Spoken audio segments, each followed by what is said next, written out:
a todos y a todas.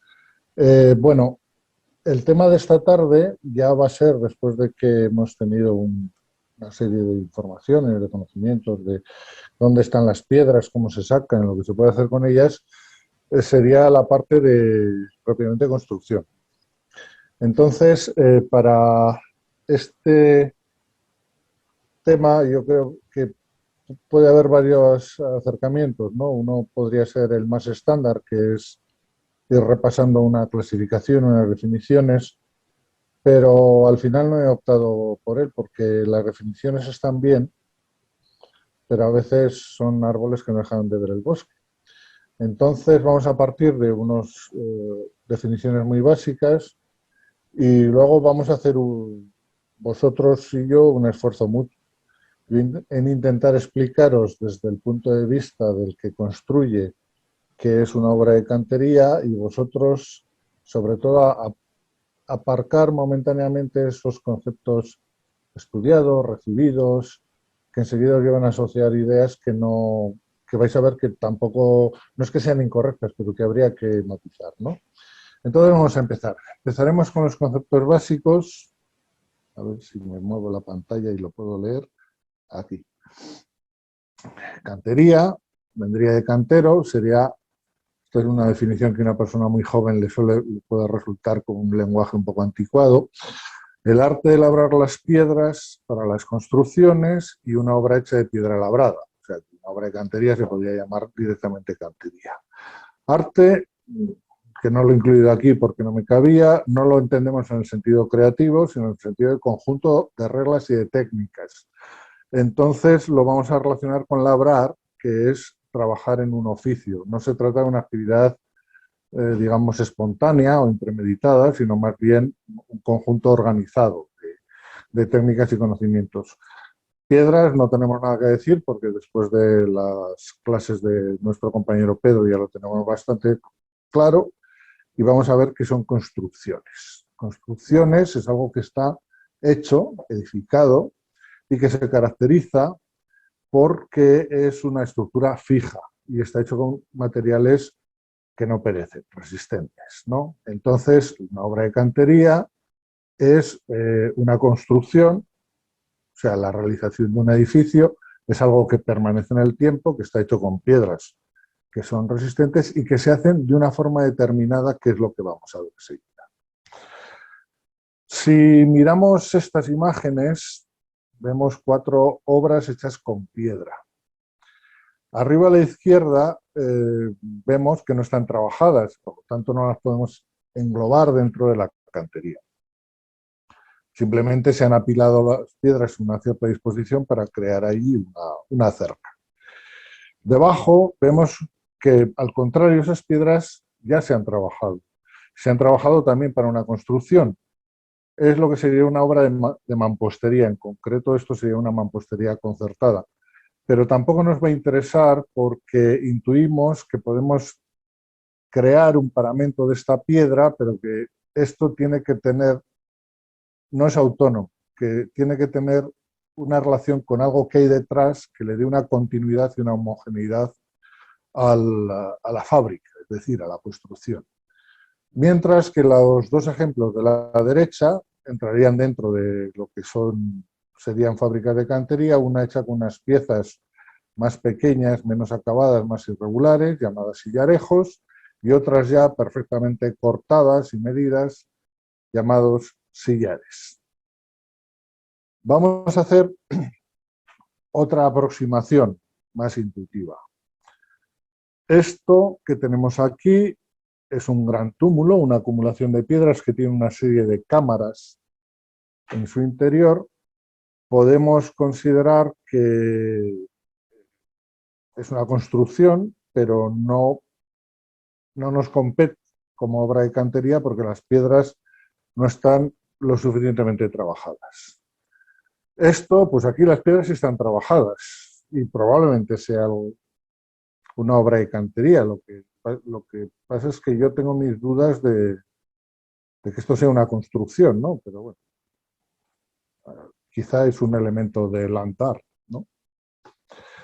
Y esto aquí sí, aquí ya tenemos claro que esto son piedras trabajadas, pensadas y elaboradas para una construcción, pero desgraciadamente, por muy interesante que nos resulte, nos pilla un poco lejos de nuestras coordenadas eh, espaciotemporales y no nos vamos a centrar en ellas, nos vamos a centrar en este tipo de cantería.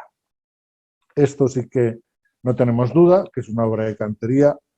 Además, es la más antigua, que es el conjunto de funerario del rey Zoser, en Saqqara, en Egipto, y es uno de los edificios todavía hoy singulares por varios motivos. Es la primera pirámide, es el primer edificio de cantería que conocemos, y es el primer edificio con columnas, y todavía hoy el recinto funerario de Zoser es uno de los complejos arquitectónicos más vastos construidos por el hombre. Pero bueno, aquí vemos que tenemos dos tipos de piedras. En un primer plano tendríamos unos muros construidos con sillares muy bien ajustados, unos muros que tienen unos pequeños relieves, mediante hiladas horizontales, y al fondo tenemos la pirámide propiamente dicha, que está hecha con piedras también, formateadas con un poco menos de rigor, probablemente pues porque al ejemplo de otras construcciones de la época que se inicia con esta, pues pudieran tener un revestimiento de sillería más fino, más acabado, como el que vemos a la izquierda. Esta, según una tradición reportada por un autor tardío, Manetón, dice que esto fue así porque fue una invención de un tal Imhotep, que debió ser un personaje extraordinariamente inteligente y dispuesto, que decidió que, y diseñó la forma de construir el primer edificio de cantería, de piedra labrada.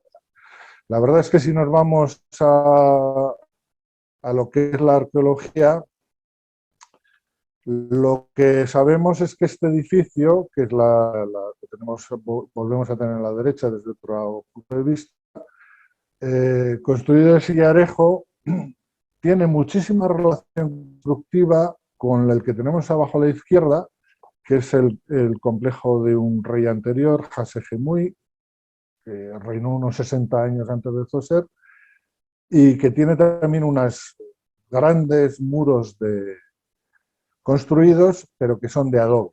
Y esto nos da un poco la pista de cómo se origina la cantería. Se trata de llevar a un material perecedero, duradero, resistente al agua, algo que ya se venía haciendo con arquitectura de barro, pero una arquitectura de barro estandarizada y modulada, porque evidentemente los adobes se hacen con un marco, son todos iguales, se puede calcular el número de adobes que puede tener el grosor de un muro, etcétera. Esta es una idea que es importante, que tener presente que la cantería se origina como una forma normalizada y estandarizada de construir.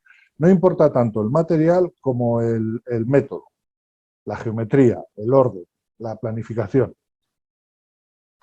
Y esta experiencia, que se empieza en Egipto, tarda su tiempo, pero llega a su culmen en la Grecia del periodo clásico. Podría haber puesto el Partenón, que es el ejemplo sumo, pero es que para efectos didácticos es más interesante ver este lateral del templo de la Atenea Nike, porque si os fijáis con detenimiento veis que es un templete que está construido sobre 3 gradas, y si veis que las gradas están compuestas de unas piezas de la misma longitud, que luego hay un pequeño zócalo y hay un muro con una serie de hiladas, y salvo la primera, que es el doble de alta que las siguientes, todas las demás hiladas tienen la misma altura y sillares exactamente el mismo tamaño. Hay un despiece modulado y estrictamente simétrico en esta construcción. ¿Qué quiere decir? Que este edificio se ha pensado y se ha dibujado hasta hasta su detalle antes de ser realizado, que es también una de las características de la obra de cantería, por lo menos de la cantería monumental. Esto que vemos aquí es un ejemplo de lo que llamaría Vitruvio, unos siglos después, aparejo isólogo, que es un muro llamado muro puro que se caracteriza porque todo su espesor está compuesto de sillares que están proporcionados por hiladas. Aquí tenemos un basamento de un templo helenístico en el cual veis que lo que se hacen es apilar sillares de las mismas aristas que alternativamente se van colocando a matajuntas según se suben en hiladas, y en cada hilada se unen entre sí por una serie de elementos anejos, como son en este caso grapas de plomo. Habría otros sistemas. Aquí a la izquierda vemos otro ejemplo de de esta forma de construir que los romanos llamaron opus quadratum. Esto ya es una obra romana del siglo II, en el cual veis es un basamento en el cual vemos abajo se han puesto unos sillares de proporción 2:1 más o menos en sentido soga longitudinal. Encima habría otra hilada de sillares, pero en vez de 4 serían 3, que se pondrían a matajunta y atravesarían esta primera hilada, y luego encima la tercera hilada, aunque ya está ahí, hay pérdidas y deterioros allí, sería también de otros 4 sillares en sentido soga. Esto es lo que los romanos denominaron opus quadratum y consideraron la mejor forma de construir en piedra. Pero ahora vamos a pasar a leer un texto del Vitruvio, un arquitecto ingeniero de la época de César, que nos dice algo muy interesante.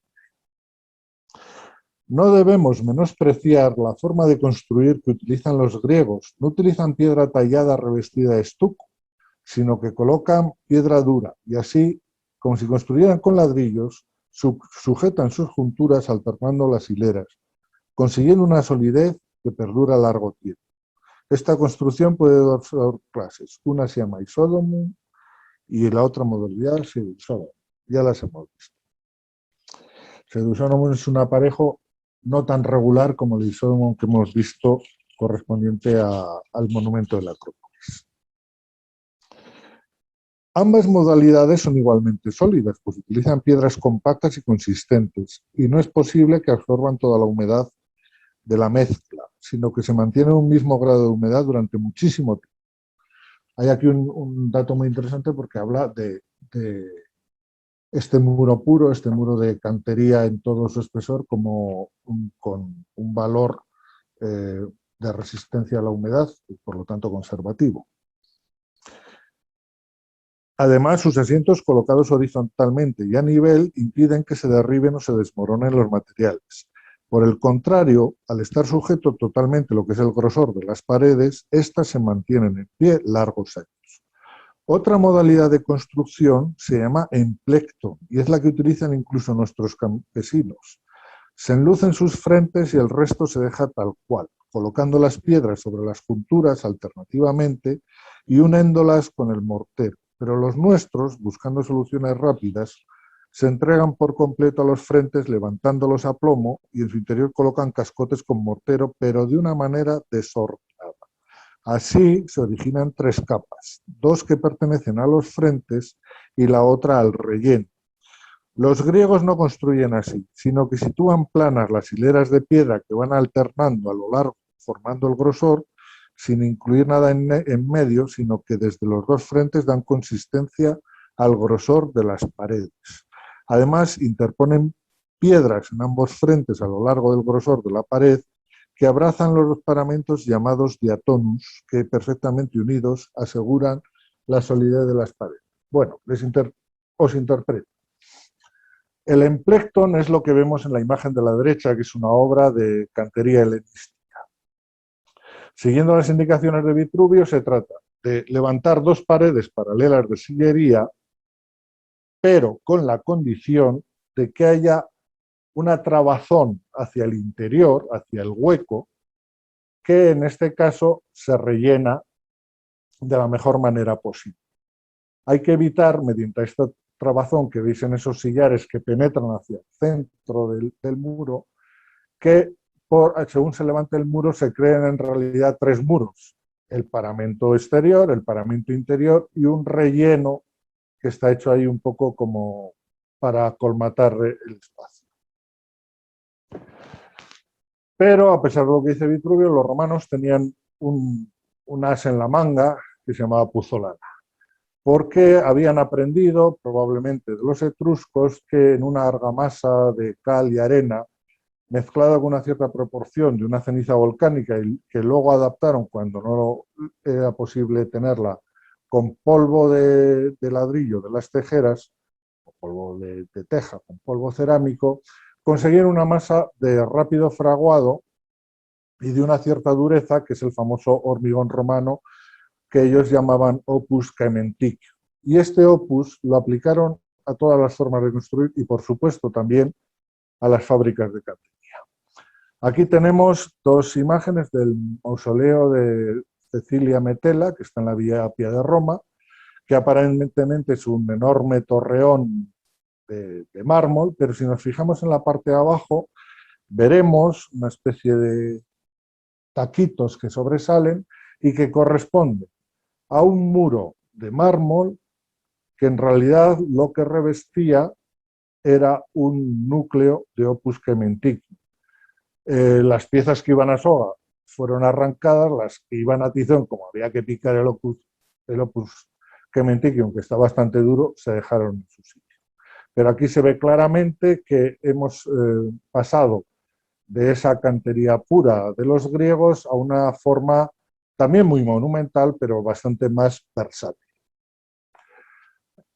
Tenemos aquí otro ejemplo ya tardío de la práctica constructiva romana, en el cual vamos a encontrar sillarejos, vamos a encontrar hiladas de albañilería, que no son solo ornamentales, sino que valen para nivelar las fachadas entre sí y para nivelar la obra en general.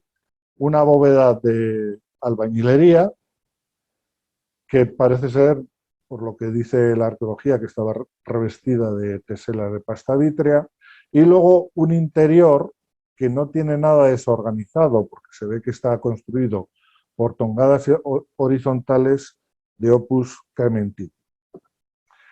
Aquí a la izquierda veremos desde la misma época otra construcción de opus testacium, de ladrillo, que lo que hace sirve de encofrado a una masa de opus caementicum. Y esto que estamos viendo aquí es la base de la construcción europea a partir del románico.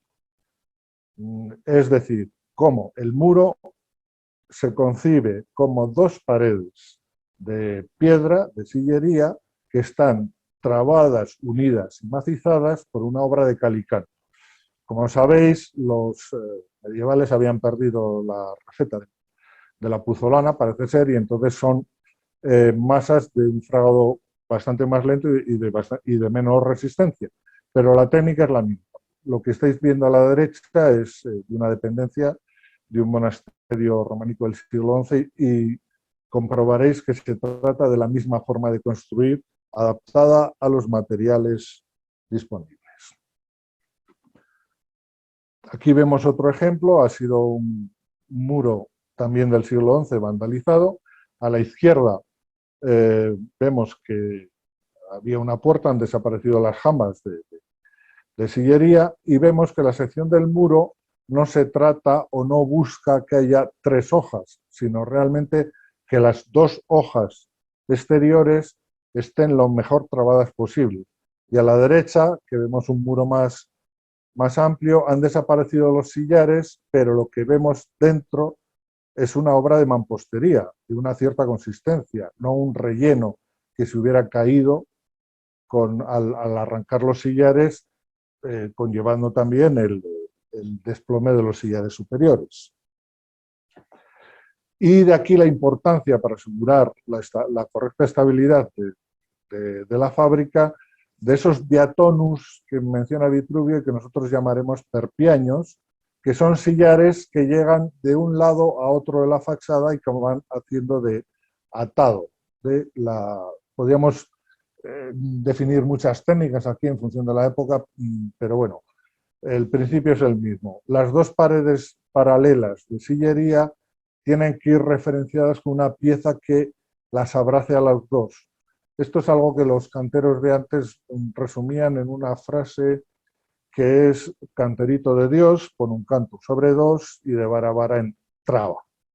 Es decir, cada sillar tiene que ir, no puede ir, tiene que ir a matajuntas o los sillares inferiores, y cada vara, aproximadamente cada metro, tiene que haber una pieza que vaya hacia adentro para que la obra quede sólida. Pues bien, aquí entonces descubrimos una cosa a la hora de definir la arquitectura hecha en piedra, ¿no? Nos vamos a olvidar de ese pequeño absidiolo que hay en el centro, que está muy restaurado, pero si nos fijamos en los otros dos, vemos que uno se correspondería a una fase que se denomina lombarda, levantada con sillarejos, con sus lesenas, con sus arquitos ciegos, y a la derecha hay otro que reproduce la misma forma, pero con sillares. Si diéramos un corte al muro, veríamos que el interior del muro es exactamente el mismo, con lo cual la conclusión que tenemos que sacar es que entre estas dos formas de construir, lo que hay son cuestiones de precio, de rapidez y de estética, pero no de capacidad de estructura. Otro ejemplo, tomado de la misma zona, en la cual se ha planteado un ábside con una forma, bueno, recuerdo de tradición lombarda, con un sillarejo un poquito, ya hemos abandonado la mampostería y esto es un sillarejo un poco más ordenado, no demasiado, que es continuado por otro taller, otro equipo, otra piedra procedente de otra cantera, pero ya con las exigencias de definición de superficies y de aristas propias de la cantería de sillares. Pero de lo que se trata, la técnica constructiva, el muro mixto, es la misma. Un ejemplo más, esto pertenece a un monasterio que fue abandonado, expropiado en la desamortización, durante el siglo XIX, y su sillería fue utilizada para construir un canal. Han retirado, han desmontado los sillares, que era lo que les interesaba, y lo que queda dentro es una obra bastante sólida, bastante compacta, bastante homogénea y que estaba referenciada a las alturas de sillería que han desaparecido. Así que, llegados a este momento, os tengo que pedir un favor, y es que en vuestros estudios, en vuestros proyectos, en vuestros informes, no habléis de este interior del muro como un relleno, porque no es un relleno.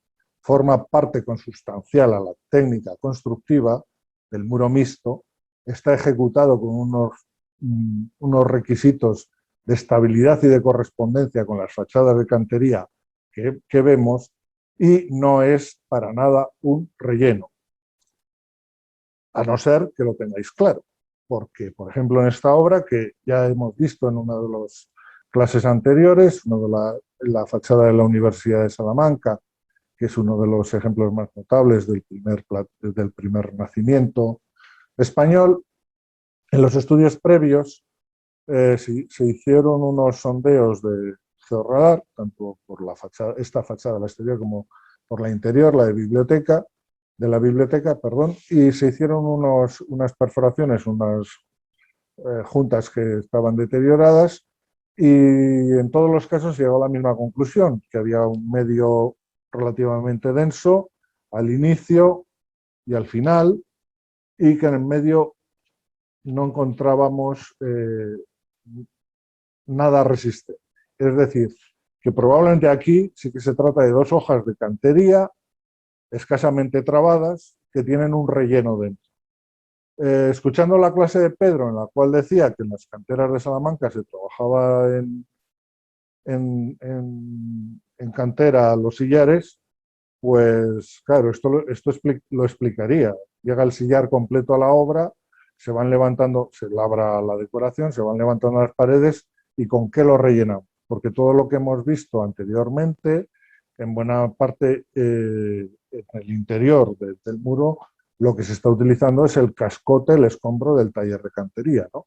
Pero si en este caso el taller de cantería no genera mucho residuo, pues parece normal que se hubiera macizado de una forma más débil. No estoy seguro, pero es probable que esta circunstancia, el hecho de que este muro no tenga una trabazón consistente y se trate de dos hojas con un relleno, sea la causa de que la fachada esté bastante inclinada, porque se estudió las posibles causas, si pudo ser deliberado, qué lesiones pudo ser. Desde luego intervino también el terremoto de Lisboa, pero es posible que estas dos hojas de cantería, de alguna manera, al no funcionar estructuralmente al unísono, con el tiempo, la fachada exterior, que está más que está expuesta a la intemperie, a la absorción y desorción de agua, al calentamiento y al enfriamiento, se haya separado un poco de la otra y haya creado este desplome. Bueno, ya hemos visto más o menos cómo puede ser un muro de cantería y ahora lo interesante es que podamos abrir huecos, porque si no la arquitectura, si no es practicable, la verdad es que da muy poco de sí. Entonces, cuando se empezaron a utilizar fábricas de cantería, la primera solución fue colocar un dintel, es decir, interrumpir el muro en dos secciones y colocar una pieza encima de la cual se podía seguir construyendo y así generar un paso. Esto es sencillo, pero tiene un inconveniente. Primero, y el más importante, que al adoptar esta disposición hay una parte del peso de la obra que al apoyar directamente sobre una pieza que está en parte sobre el vacío, la está sometiendo a una tensión que se está concentrando en los quicios, ¿no? Que es lo que se llama un empuje, un esfuerzo de tracción. El problema de la piedra es que tiene un comportamiento bueno a compresión, es decir, apilamos un sillar encima de otro y se pueden apilar muchísimos sillares antes de que la piedra de abajo llegue a su capacidad de carga y se fracture. Pero tiene en general, un mal comportamiento de tracción. Es decir, podemos apretar bastante una piedra, pero si tiramos de ella, se nos rompe antes. Y este es el problema de la arquitectura adintelada o arquitrabada. Hay un buen material que funciona bien a tracción, que es la madera, encima de un cargadero o una viga de madera, porque además puede flechar, es flexible y antes de romperse puede asumir una cierta carga. Pero claro, ni es siempre posible obtener piezas de madera de unas dimensiones considerables y sobre todo, como sabéis, es un material que se conserva mal. Aquí tenemos otro ejemplo de arquitectura dintelada en la cual vemos pues, que la carga del frontón y del friso pues, descarga directamente sobre esos tres dinteles que están parcialmente apoyados en las columnas y el resto del peso está sujetado por las propias moléculas del mármol y que no quieren separarse de su estructura cristalina. Esto hace que en general para la arquitectura dintelada no podemos abrir vanos muy amplios, es decir, de mucha luz, o si abrimos vanos muy amplios necesitamos una viga muy grande, muy alta, con mucho canto, para que aguante más estos empujes de tracción, ¿no? Y bien, pues hubo un momento en el cual decidieron o apareció una forma de solucionar este problema. Ha aparecido una región del mundo en la cual ni hay piedras, ni creo que hay muchos bosques, con lo cual, de alguna manera, puede que fuera un poco por obligación. Me estoy refiriendo a las estructuras de falsos arcos y bóvedas, que tienen una forma más o menos reconocible de arco o de bóveda de cañón, pero cuyas hiladas no son las de un muro, son horizontales. Estos, en realidad, estas formas funcionan como el dintel, funcionan en ménsula y por lo tanto generando esfuerzo de tracción. Pero son una solución ingeniosa, porque la construcción es sencilla. Tenemos las dos jambas del hueco y basta con ir asomando por hiladas unas piezas que, a condición de que una esté volada y haga de ménsula, pero por el otro lado esté calzada, o sea, pisada con la fábrica, pues se sujeta. A la derecha lo vemos ya aplicado a piedra, no sé si es el primer caso, pero lo sería, es un dibujo de la Gran Pirámide, en el cual lo que veis claramente que lo que se pretende es que el peso de la fábrica, que en este caso es inmenso, se alivia de forma estrechando poco a poco el hueco mediante una serie de ménsulas. Si os dais cuenta, en la parte de abajo la anchura es el doble que de la de arriba, pero claro, la altura es 4 o 5 veces. Y este es el inconveniente de los falsos, de las falsas bóvedas, de los falsos arcos, de la arquitectura en ménsula, que para solucionar necesitas mucho espacio y construir mucho. Estos arcos y bóvedas de cañón o de directriz lineal no tuvieron mucho desarrollo porque había otra forma de construir falsos arcos y bóvedas más sencilla, que era hacer estructuras más o menos cupulares que se denominan tipo tolos. Es el mismo principio, lo que pasa es que por hiladas vamos asomando un poco cada vez más las piedras hasta llegar arriba. La derecha se corresponde con el denominado dolmen del Romeral, que finalmente se tapó con una gran losa, y son fáciles de ejecutar porque se funciona con una única hilada en espiral. Llegamos por un extremo y vamos enroscando y asomando las piezas poco a poco hasta que llegamos arriba.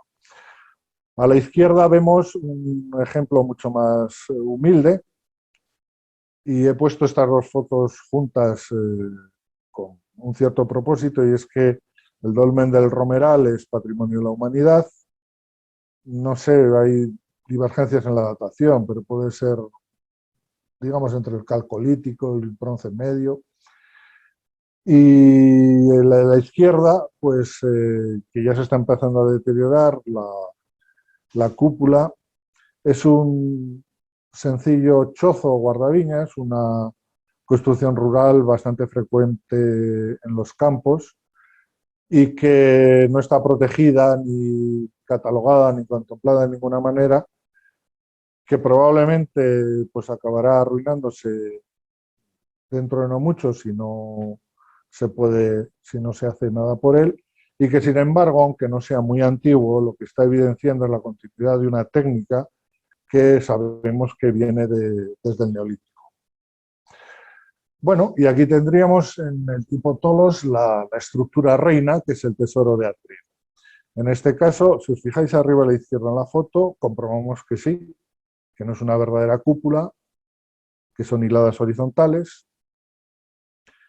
y que además es una obra de cantería bien trabajada, a diferencia de los anteriores, ¿no? Nos llama la atención que las puertas están concebidas como la galería de la Gran Pirámide, estrechándolas a ver si puede ser que cuanto más la estrechemos, la pieza que tengamos que poner encima sea lo más estrecha, no de canto, sino de anchura sobre las jambas posible. Aún así, el dintel de la puerta de la entrada de este tolos está hecho de 2 piezas y supera las 100 toneladas. Y no convencidos con el comportamiento del dintel, encima lo que hicieron fue un arco falso también, como veis, de descarga. Aún así, el dintel y la cúpula están fracturados en varios sitios. No parece que haya problemas en cuanto a su conservación, pero sí que intuitivamente nos dice que estas estructuras no iban a tener mucho por venir, demasiado costosas, demasiado difíciles y quizá demasiado comprometidas para su conservación. Y bueno, pues lógicamente se encontró también la solución a esto, que fue cambiar la dirección en la cual se colocan las piedras del arco. De forma que pasamos de un falso arco a un arco auténtico. Los arcos y las bóvedas auténticos funcionan a compresión.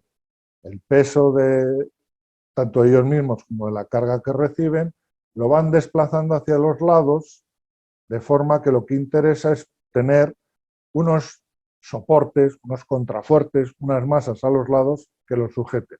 Y con eso el arco es estable. Aquí vemos también el primer ejemplo conocido de arco. Está en el mismo sitio en el que habíamos visto este falso arco. Hay casi un milenio de diferencia entre estas dos obras. Unos inicios muy discretos, pero una clara voluntad de poner las piedras de otra manera, porque ni exigen que sean tan altos, ni exigen construir tanto, pero que tienen un problema, y es que mientras que podemos ir construyendo por hiladas aproximando un falso arco, un arco verdadero, tienen que estar todas las piezas puestas a la vez, lo cual nos obliga a tener un elemento de sujeción, de macizado o de cimbrado, para poder colocar las piezas y luego retirarlo, ¿no? Pero también esto en tiempos muy remotos se solucionó. En el caso de las bóvedas, que era construir la bóveda apoyada en un muro, como veis en el diagrama de la izquierda. Se traza una línea, se van colocando, en este caso son adobes, se van colocando los ladrillos de una forma inclinada, apoyan en el muro y a partir de la quinta o de la sexta rosca ya se pueden ir empezando y así se pueden ir enderezando y así se puede construir una bóveda de caña. A la derecha veis una experiencia reciente con este tipo de bóvedas que todavía se utilizan. No tanto, vamos, por un lado en construcción, digamos, rural y popular, y por otro lado hay unos proyectos interesantes de nueva habitación utilizando este tipo de técnicas en países pues de clima cálido. Si os habéis dado cuenta, ese arco que estaban construyendo los felags de Egipto con adobes no era semicircular. Tenía una forma que la propia tradición les había impuesto porque sabían que así se sujetaba mejor la bóveda.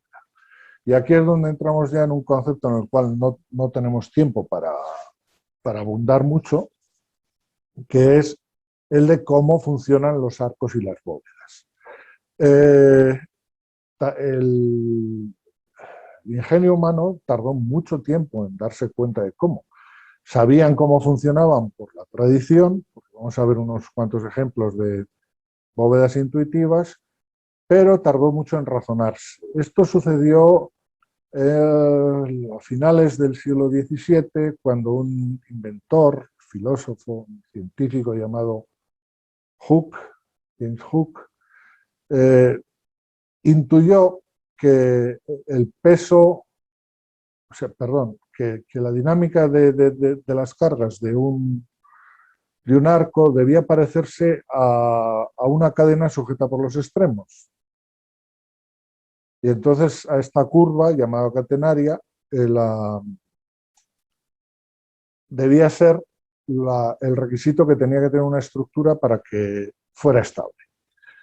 Esto, un amigo de Hooke, que fue Christopher Wren, se hizo eco de ello, que era también un matemático muy notable, y aquí tenéis dos rasguños del boceto de la construcción de la cúpula de la Catedral de San Pablo de Londres, en los cuales se ve claramente ese estudio de la curva catenaria que recogería los empujes de la bóveda inferior, la que tiene forma de casquete esférico, hasta los contrafuertes. Todo esto lo digo porque vais a encontrar en internet la afirmación reduccionista de que la catenaria la inventó un arquitecto del modernismo catalán, que fue Gaudí.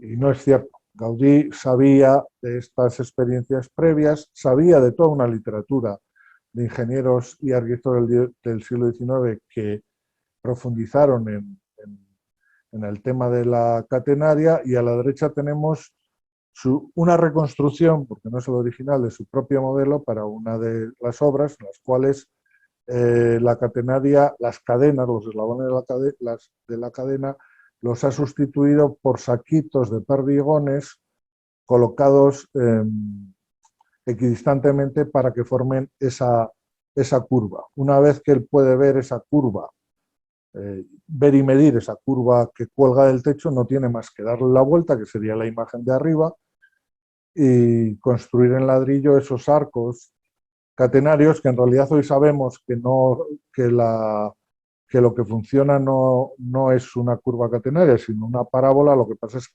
que su trazado es tan semejante que a efectos prácticos podemos funcionar perfectamente en la mayoría de las estructuras, digamos, a la antigua, haciendo consideraciones sobre empuje según una catenaria. Hoy en día los arcos de los, por ejemplo, de los viaductos de las carreteras y tal, no, se calculan según muchos factores y tienen forma parabólica.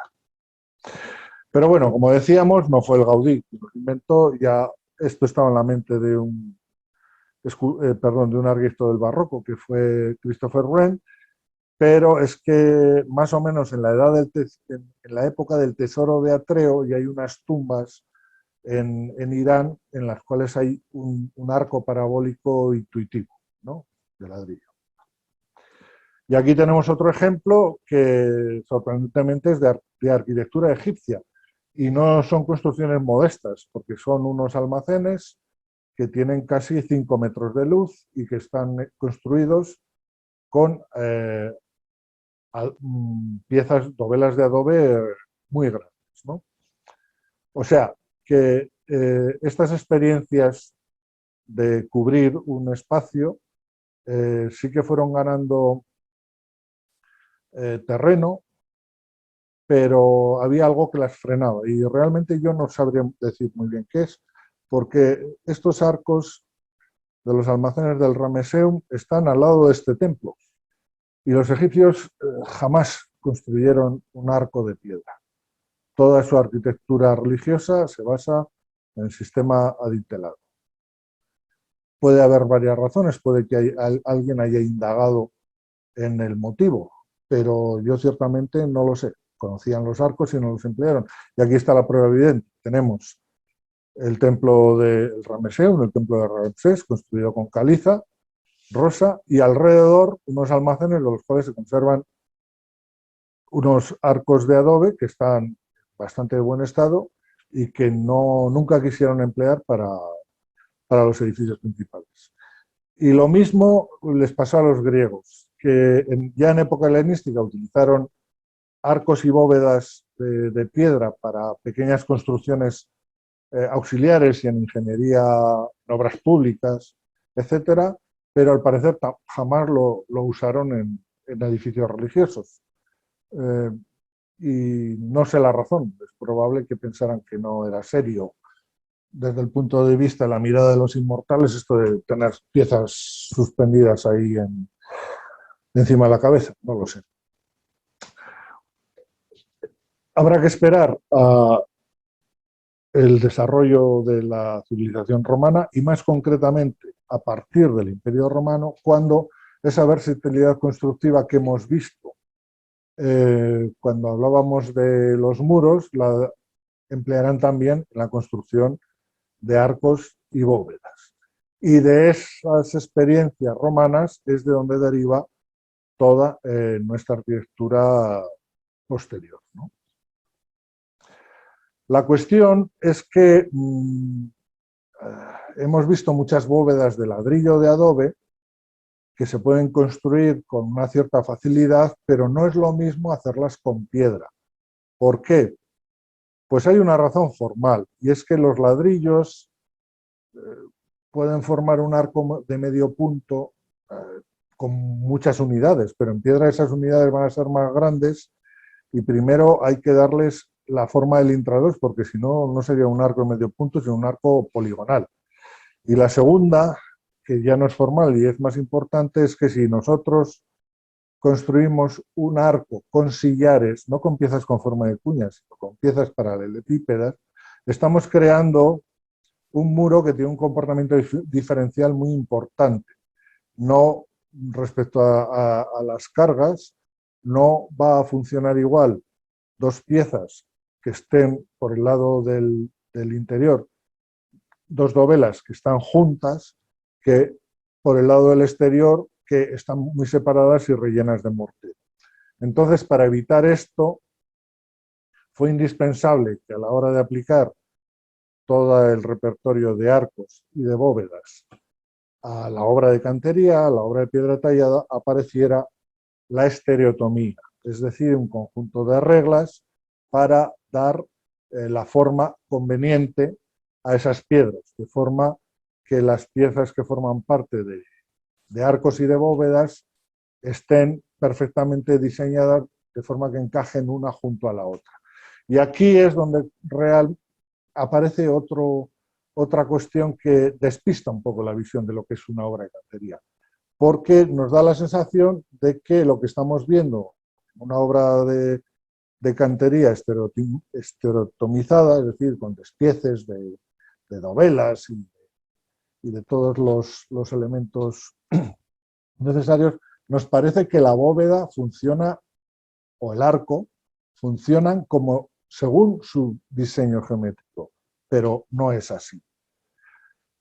Vemos varios ejemplos de bóvedas de cantería, unas sujetas por nervios, otras no tienen nervios y en realidad son las propias piezas del plemento las que van formando la bóveda.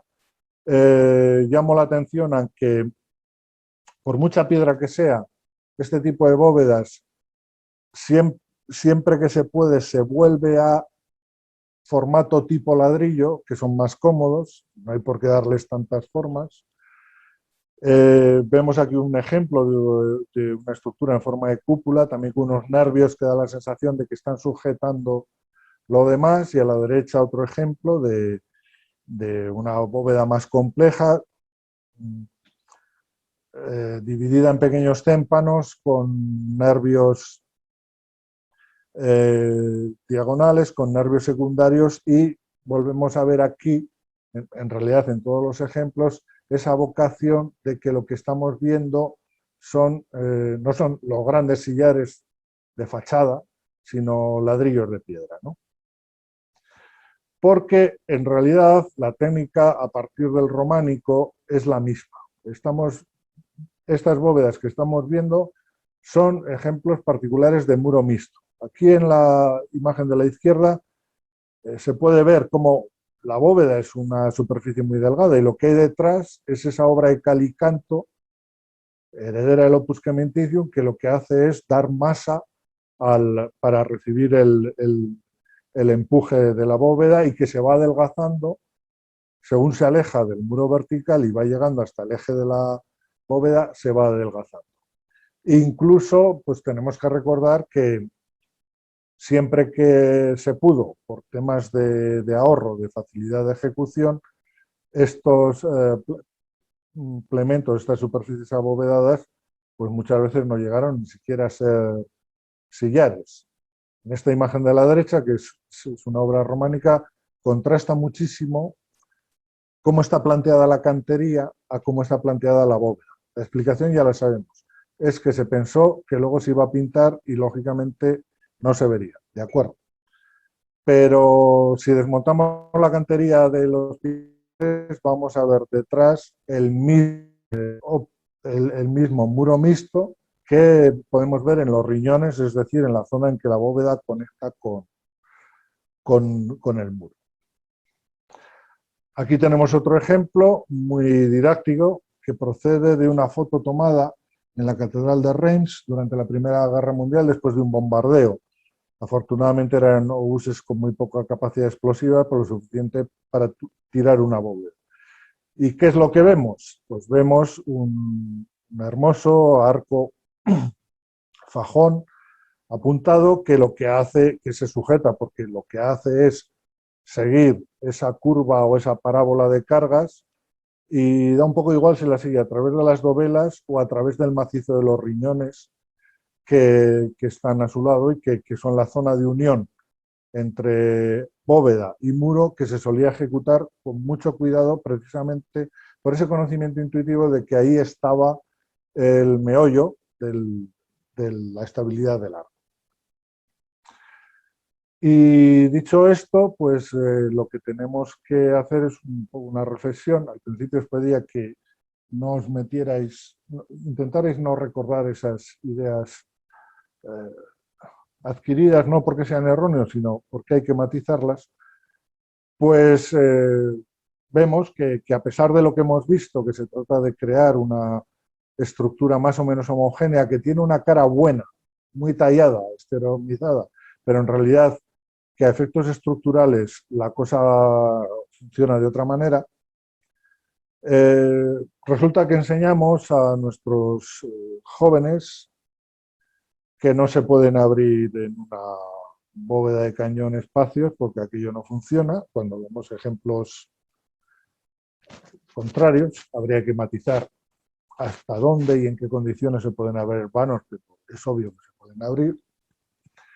O que la madre de todos los corderos de la bóveda gótica son los nervios diagonales porque son los que transmiten la carga principal y entonces nos preguntamos en esta bóveda ya de finales del gótico dónde están los nervios principales y cómo demonios se sujeta esto. Y eso ya si no les da a nuestros jóvenes por ir a buscar explicaciones peregrinas en otros medios que, por cierto, tiene muchísimas visitas, ¿no? Para lo que nos afecta, el concepto básico es que esa parábola o línea catenaria de carga, una estructura abovedada, o bien está compensada por otra, que es lo que vemos, la relación. A la derecha vemos la sección y dibujada con línea de puntos, un comienzo de esa parábola que iría de la bóveda mayor y que se interrumpe al llegar a la bóveda menor que le hace de contrafuerte, la bóveda lateral, y luego como esa bóveda menor es la mitad de una parábola de carga que el único requisito que tiene que tener es que todos los empujes del sistema vayan siempre por un muro macizo. No tiene por qué ser de cantería muy tallada ni muy tallada, sino simplemente por un muro macizo. Y esto es algo que sabían muy bien ya desde que se estableció el románico, lo desarrollaron hasta sus últimas consecuencias en el gótico, y que se basaba en meros procesos empíricos, que como el que estemos representado a la izquierda. Lo que vemos es la regla de Blondel, que es un arquitecto del siglo XVIII que lo sacó de un manuscrito medieval, que es la forma en la cual se tiene que diseñar el ancho de un estribo para que sujete una boca. ¿Es acertado? Sí, porque funciona. ¿Es científico? No, simplemente sabían que ese estribo no se caía. Probablemente no podía ser un estribo menor. Pero, como digo, se funcionaba a base de experiencia y de tradición transmitida, ¿no? Y bueno, pues para terminar, simplemente recordaros que esta forma de construir de muro mixto, que es un poco la base del sistema constructivo de la arquitectura pétrea, no es universal, es un desarrollo plenamente europeo, en países en los que se implantó el románico. Hemos visto que tiene un origen helenístico, sin embargo aquí vemos un ejemplo de una iglesia en Siria que tiene un cierto aire románico, pero fijémonos que en una columna que ha desaparecido entre el ábside central y el izquierdo, lo que nos deja de ver detrás es el viejo opus quadratum romano, y no hay macizo. Aquí, por el contrario, unas obras que se corresponden ya cronológicamente con el gótico, vemos que sí que utilizan un muro macizo, pero carecen del concepto de traba, de perpiaño. Por lo tanto, el muro se divide en tres partes: hoja exterior, hoja interior, que son muy delgadas, como se ve además, y dentro una obra de cal y canto que, bueno, permite construir pequeñas estructuras, pero que serían muy vulnerables si se sometieran a grandes cargas. Y aquí otro ejemplo, que es uno de los primeros monumentos musulmanes de la India, en la cual, bueno, pues los artífices, los canteros, estaban muy familiarizados con el tema del tallado de la decoración, pero desde luego les horrorizaban los arcos porque los construyeron como falsos arcos. Y entonces fijaos que en la parte de arriba de las cornisas las piezas son más o menos de tamaño discreto, pero esto de hacer un arco mensual les daba mucho miedo y utilizaron piezas muy grandes. Y para concluir esta clase, pues yo remarcaría 4 puntos que ya en los que he ido un poco insistiendo, ¿no? Que el origen de la obra de cantería es una construcción geometrizada y estandarizada, que en realidad se trata de utilizar la piedra como un elemento de una mayor durabilidad, pero que tiene una clara simbiosis o imbricación con la obra de albañilería, ¿no? Que el muro mixto, que es la técnica fundamental de la construcción occidental, es una adaptación del opus quadratum, del muro de sillería por dentro y por fuera, que las estructuras de compresión tienen una cierta independencia del aspecto formal de los arcos y que no deberíamos estudiarlas por el despiece estereotómico, sino realmente por su sección y su correspondencia en cualquiera de las dimensiones con esas parábolas de carga. Y de estos 3 puntos anteriores, creo que se podría concluir también un cuarto, que es que el aspecto visto del muro mixto, el del sillar perfectamente elaborado y ejecutado, tiene unos valores estéticos que muchas veces confundimos con los técnicos. Y con esto ya pues damos por terminada la clase y hablamos. Muchas gracias.